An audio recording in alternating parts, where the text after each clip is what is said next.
Guterres has invoked his most powerful diplomatic tool to direct the Security Council to meet over Gaza. He's calling for an urgent ceasefire to avert what he calls a humanitarian catastrophe. Let's cross live to the UN in New York. We're joined now by Kristen Salumi. So, Kristen, put this in context. What does this mean?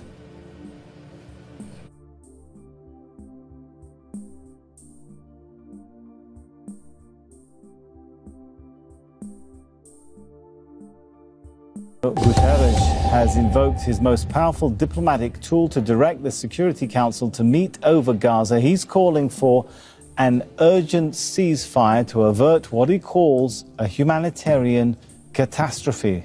Let's cross live to the UN in New York. We're joined now by Kristen Salumi. So, Kristen, put this in context. What does this mean?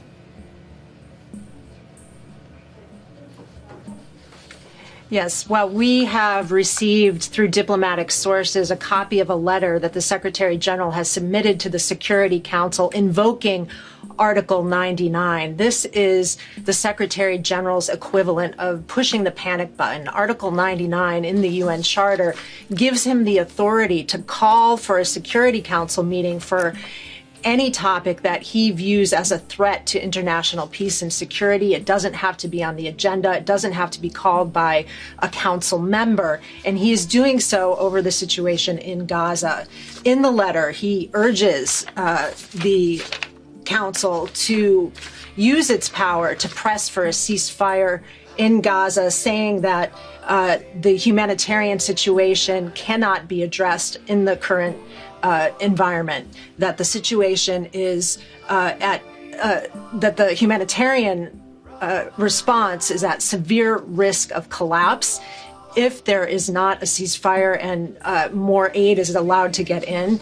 He is doing this as a majority of council members have actually expressed their support for a humanitarian ceasefire.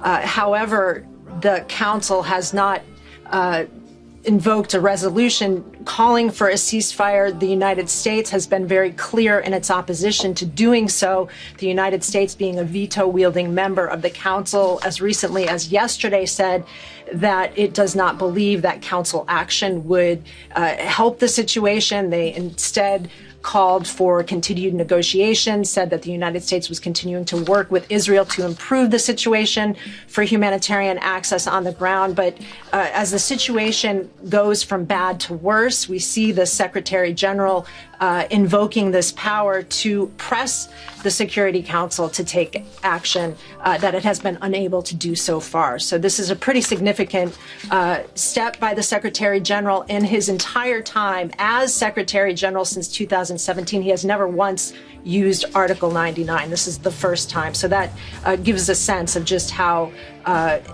dire the situation is in Gaza. And it comes as we just heard from the Palestinian ambassador to the UN as well.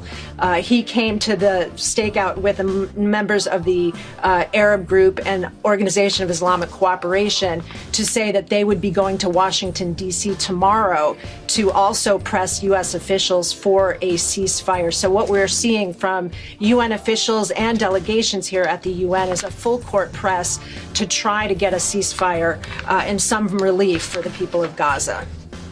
All right, we'll leave it there. Thanks so much, Kristen Salumi. Let's